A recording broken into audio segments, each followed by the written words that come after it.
이번 시간에는 온라인 매출의 3요소에 대해서 알아보도록 하겠습니다. 이 세 가지만 기억해도 온라인에서 매출을 폭발적으로 늘릴 수 있습니다. 바로 시작해 보도록 하겠습니다. 온라인에서 매출을 만들려면 세 가지가 필요합니다. 뭘까요? 맞습니다. 바로 객단가, 그리고 이게 끝이 아닙니다. 유입수, 그리고 전환율입니다. 전환수입니다. 온라인에서는 유입이라는 게 있습니다. 고객을 유입을 해야 됩니다.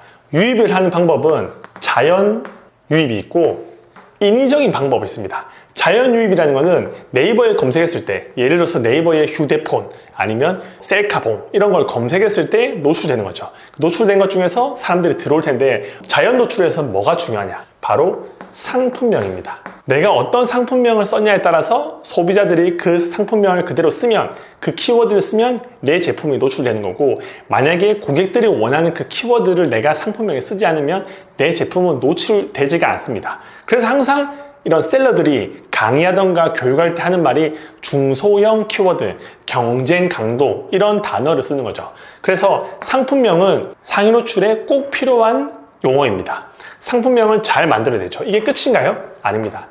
대표 이미지가 있습니다. 여러 가지 상품이 있는데 아주 매력적인 대표 이미지를 보여주면 사람들은 클릭을 합니다. 왜? 달라 보이기 때문에. 요즘은 AI를 활용해서 대표 이미지를 만드는 것들도 많이 나오는데, 그런 식으로 어떻게든 소비자들 눈에 띄게끔 만들어야지 유입을 시킬 수가 있습니다. 이게 어떻게 보면 상품명이랑 대표 이미지가 자연 유입에서 꼭 필요한 것들이죠. 그러면 인위적인 유입도 있습니다. 뭐가 있을까요? 맞습니다. 광고입니다. 내가 돈을 내면, 네이버나 쿠팡에 돈을 내면 내 제품을 상위에 노출시켜 줍니다. 특정 키워드에 따라서는 CPC라고 해서 클릭 한번 할 때마다 작게는 몇백 원, 많게는 몇천 원을 내면서 내 돈을 태워서 소비자들한테 노출시켜 주는 거죠. 광고비를 내더라도 내가 남으면 충분히 광고를 해볼 수 있죠. 그리고 하나 더 있습니다. 바로 외부 유입입니다. 내 상품이 자연 노출은 힘들다, 외부로 인위적으로 하고 싶다, 그러면 외부 유입이라고 SNS나 블로그나 카페나 스레드, 유튜브 이런 외부에 있는 플랫폼에서 네이버로 사람들을 트래픽을 만들 수 있는 거죠. 그래서 인위적인 방법에는 돈을 쓸 수 있는 광고 또는 외부에서 컨텐츠를 만들어서 내 몰에, 내 샵에 방문하게 만들 수 있습니다. 이게 바로 유입입니다. 근데 유입이 됐다고 하더라도 모든 사람들이 다 내 물건을 사지 않습니다. 예를 들어서 100명 유입이 했는데 100명이 전환된다? 진짜 불가능합니다. 유입된 사람 중에서 일부 사람들은 리뷰를 보고 가격을 보고 또 다른 상품들을 비교하면서 전환시키는 건 또 다른 영역이죠. 전환을 하려고 하면 뭐가 중요할까요? 맞습니다. 상세 페이지가 중요합니다. 단순하게 그냥 제품 설명만 있는 것이 아니라 사람의 마음을 움직여야 됩니다. 어떻게든 이 상품을 팔기 위해서 그 사람이 생각하고 있는 것들을 넘어야죠. 예를 들어 제가 허리 보호대를 판다고 하잖아요. 근데 허리 보호대를 살 때 이게 진짜 내 허리에 도움이 될지, 아니면 사이즈는 맞을지, 얼마나 성능이 있는지, 또 많은 사람들이 이걸 통해서 실제로 몸이 좋아졌는지, 아니면 인증을 받았는지 여러 가지 것들을 궁금해하는데, 그거를 상세 페이지에 아주 잘 녹여야죠. 저 소비자들이 이 물건을 사게끔 전환시키기 위해서는 동영상도 넣고 네이버에서 1등 했다는 것도 넣고, 여러 박사들이 이걸 검증해서 만들었다는 것도 넣고, 여러 가지 것들을 녹여야 됩니다. 그 상세 페이지를 보고 소비자들은 판단하죠. 최근에는 사람들이 리뷰를 많이 봅니다. 리뷰를 통해서 정말 내같이 허리 아팠던 사람이, 허리가 너무 아파서 정말 물리치료를 받았는데도 안 됐던 사람들이 이 허리 모델을 쳤더니 너무 허리가 좋아졌다, 걸어다니기도 편하고 의자에 오래 앉아 있어도 바른 자세를 유지할 수 있다, 이런 식으로 리뷰 달려있는 걸 본다? 그러면 소비자들이 나도 저 사람처럼 저렇게 되지 않을까라는 기대 심리 때문에 리뷰를 꼭 읽어봅니다. 그리고 또 있습니다. 가격. 아무리 상세 페이지가 잘 만들어지고 리뷰가 몇백 개, 몇천 개가 있더라도 내가 생각하는 가격대가 아니라고 하면 사람들은 사지 않습니다. 허리 보호대는 보통 한 2만 원에서 5만 원 사이가 돼야 되는데, 만약에 이게 15만 원짜리 허리 보호대다, 그러면 정말 돈이 많은 사람들 외에는 사기가 쉽지 않습니다. 그래서 가격도 아주 중요한 요소 중에 하나죠. 그러면 이제 정해졌습니다.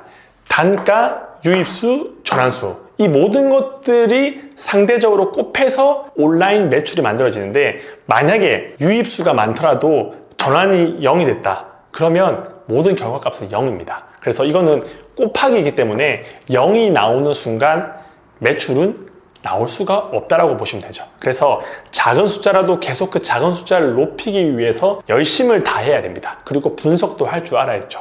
여기 객단가가 하나 남았는데 이 객단가도 변수가 있습니다.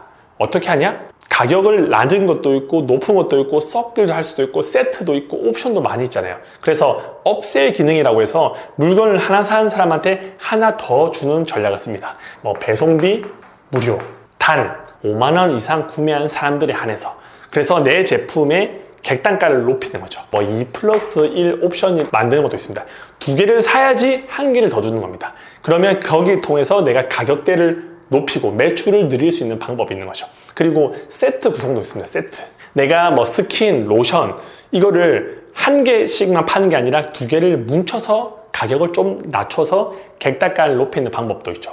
그리고 허리 보호대를 아까 예시를 들었는데 허리 보호대 1개만 단품으로 파는 게 아니라 추가 상품으로 허리 찜질기, 냉찜질기 그런 것들도 옵션으로 또는 추가 상품으로 구성하면 이왕 사는 사람들에게 1개라도 더 팔 수 있죠. 예전에 마스크를 팔 때는 마스크 그 스크랩이라고 해서 끈 같은 거 그런 것들도 있고 안에 이제 냄새 내지 않게끔 향기 나는 스티커 같은 것도 붙이는 것도 유행이었습니다. 그런 식으로 이왕 유입되고 전환시킬 때 더 많은 금액을 판매하기 위해서 노력을 하는 거죠. 초보분들은 이렇게 구체적으로 생각해 보지 않으셨을 겁니다. 그냥 매출만 늘리고 싶다, 돈만 많이 벌고 싶다고 생각하는데 이 온라인 매출의 3요소입니다. 일단 단가를 정해야 된다. 내가 만약에 일을 좀 적게 하고 싶다. 그러면 단가를 비싼 걸 팔면 됩니다. 그럼 매출이 늘어납니다. 뭐 10,000원짜리 이하 저관의 상품을 파는 게 아니라 50만 원, 70만 원, 100만 원 이상 같은 TV, 노트북 그리고 뭐 명품을 팔게 되면 객단가가 높아지고 결국은 내 매출도 늘어나는 거죠. 그리고 유입을 시키려고 하면 내가 돈을 들이지 않고 자연적으로 상품명과 대표 이미지를 잘 만들어서 유입시키는 방법이 있고 인위적으로 내 돈을 쓰던가 내 에너지를 써서 외부에서 사람을 유입시키게 하는 방법이 있습니다. 그리고 전환, 일단 유입된 사람한테는 설득을 해야 됩니다. 저분들이 결제할 때까지. 그러면 상세 페이지, 리뷰, 가격들을 소비자들이 적당하게 넘어갈 수 있게끔 이게 전환이 될 수 있는 그 값들을 찾아서 만들어주는 거죠.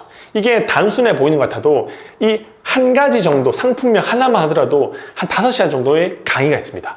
대표 이미지, AI 만들고 내 사람의 심리와 또 내 키워드에 따라서 위에 밑에 있는 그런 상품명을 분석해서 다르게 보이는 거. 그게 보통 일이 아닙니다. 이 이미지 하나 작업만 하더라도 포토샵을 잘 할 줄 알고 사람의 감성을 건들 수 있어야 됩니다. 뭐 고양이나 아기 사진이나 예쁜 여성의 사진을 넣어야 되는 거죠. 이게 초보분들이 당장에 할 수 있을까요? 인위적인 유입, 광고하는 것도 엄청 어렵습니다. 그냥 단순하게 돈만 내면 되는 게 아니라 그 안에도 효율을 높이기 위해서 광고 로아스를 높이기 위해서는 많은 테스트와 또 전략이 필요합니다. 외부 유입, 여러분들 SNS 하시나요? 유튜브, 인스타그램, 스레드, 카페, 블로그, 지식인 안 하시잖아요. 그럼 그런 거를 해서 계정을 키우고 사람을 데리고 와서 인위적으로 유입을 시키는 것도 보통 일이 아닙니다. 이거 하나만 하더라도 최소 6개월에서 1년이라는 시간이 걸립니다. 끝이 아니죠. 전환을 잘하기 위해서는 상세 페이지를 만들어야 되는데 와디즈 펀딩이라고 거기 상세 페이지 들어가면 상세 페이지가 엄청납니다. 저도 상세 페이지를 와디즈 그 만든 팀한테 의뢰를 한 적이 있는데 상세 페이지 하나 만든 금액이 600만 원입니다. 600만 원을 들여서 상세 페이지를 만든다고 모든 사람이 또 전환되는 건 아닙니다. 전환되지 않고 나가시는 분들도 존재하는 거죠. 리뷰 쌓기가 쉽나요? 고객들은 리뷰를 잘 안 쌓아요. 리뷰 쌓려고 하면 커피도 주고 아이스크림도 주고 뭐라도 줘야지 리뷰를 답니다. 가격, 내가 독점도 아니고 내가 뭐 엄청난 제조공장이나 수입상도 아니고 가격을 어떻게 메리트 있게 만들까요? 남들보다 조금이라도 싸야 되는데 싸는 것조차도 쉽지 않잖아요. 그래서 이 모든 것들을 통제해서 온라인 매출을 만든다는 것은 생각보다 어려운 일입니다. 그래서 3개월 만에 매출 1억 달성했다. 그리고 뭐 2달만 하면 5천만 원 번다. 그런 이야기는 다 현실적으로 어렵습니다. 물론 가능한 분들이 있습니다. 어떤 분들이 가능하냐? 예를 들어서 상품 수를 아주 많이 등록하는 사람이 있습니다. 제가 아까 전에 이야기했던 것들은 그냥 기본적인 상식선에서 하루에 2개, 3개 상품 수를 등록하는 게 아니라 이거를 극대화시켜서 하루에 한 플랫폼이 아니라 스마트 스토어, 쿠팡, 11번가, 롯데온 각각 등록될 수 있는 상품의 개수가 1만 개로 가정을 해볼게요. 원래 플랫폼마다 다르거든요. 그럼 1만 개로 하면 내가 사업자를 만약에 10개를 냈다? 그럼 난 10만 개의 상품을 이런 다양한 플랫폼에다가 올려놓습니다. 그러면 앞에 이야기했던 그 매출의 3요소를 뛰어넘을 수 있는 하나의 변수가 작동합니다. 왜? 상품 수가 많으면 그만큼 노출이 많이 됩니다. 노출이 많이 된다는 것은 그만큼 유입될 확률이 많아지는 겁니다. 그러면 전환율은 고정값이 되더라도 노출이 많이 되고 유입이 많이 되면 매출을 늘릴 수 있는 거죠. 물론 이런 프로그램을 이용해서 매출을 만드는 것도 단점이 있습니다. 어떤 단점이 있냐면 결국은 프로그램을 배워야 합니다. 쉽게 돈 버는 거 없습니다. 다 공부하고 배우고 테스트하고 리스크를 내가 감내할 때 돈이라는 걸 벌 수 있는 거죠. 그래서 천천히 가려고 하면 제가 아까 말씀드렸다시피 객단가를 정하고 유입수를 늘리고 전환수를 늘려서 매출을 늘리는 건데 이게 정석입니다. 결국은 저희는 기본기를 잘 배워서 단단하게 하나씩 계단을 쌓아 나가야 됩니다. 하지만 내가 그 계단을 쌓아 나가기 싫다. 그러면 프로그램을 배워서 1만 개의 상품을 10개의 사업자로 10만 개를 등록을 하면 또 판이 달라집니다. 물론 이런 것들에 대해서 위험한 부분도 있고 어려운 부분도 있지만 이거는 해결해 나가야 되는 거죠. 그래서 속도에 대해서 내가 만약에 정말 많이 빨리 배우고 싶다. 그러면 결국은 프로그램을 이용하는 거고 나는 탄탄하게 기본기부터 하나씩 상품명을 배우고 상세 페이지를 만들고 리뷰를 만들고 이벤트를 하고 컨텐츠를 만들고 이걸 차곡차곡 쌓아가려고 하면 그래도 최소 1년 이상은 걸리지 않을까라는 생각이 듭니다. 그래서 쉬운 건 없습니다. 다 어렵습니다. 물론 방법도 존재하고 또 하다 보면 늘어나는 것도 있지만 단순하게 2달 만에 몇 천만 원 만들었다 이런 것들은 정말 예외적인 상황이고 일반적인 보편적인 상황에서는 그렇게 하기가 쉽지 않다라는 것을 알고 마음의 준비를 하고 이 온라인 시장에 들어오셨으면 좋겠습니다. 네, 오늘은 온라인 매출의 3요소 하나씩 분석해 봤습니다. 이런 컨텐츠가 도움이 되었다고 하면 구독, 좋아요 부탁드립니다. 그리고 댓글에 물어보고 싶은 것들 또 이런 컨텐츠를 했으면 좋겠다 라는 것들 남겨주시면 제가 준비해서 또 다음 시간에 찾아뵙도록 하겠습니다. 감사합니다.